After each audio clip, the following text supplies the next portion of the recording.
Actually, I just got this in the mail. It's a 41 chain with 48 teeth on it.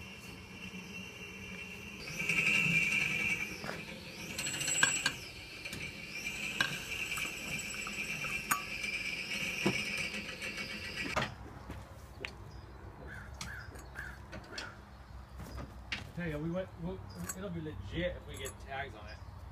That'd be awesome. Anyways, I clamped it down with this bolt that holds it down while I'm spinning it.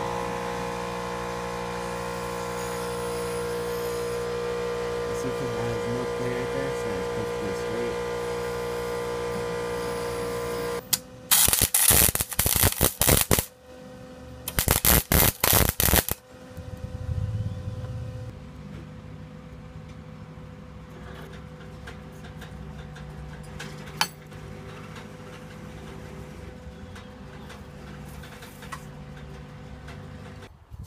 Just got finished with it, finished welding it, grinded it, and all that shit.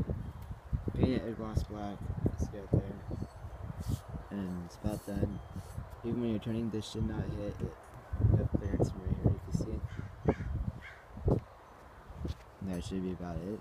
And the scooter's over there and kind of a one piece, what do you want to call it? That should be about it.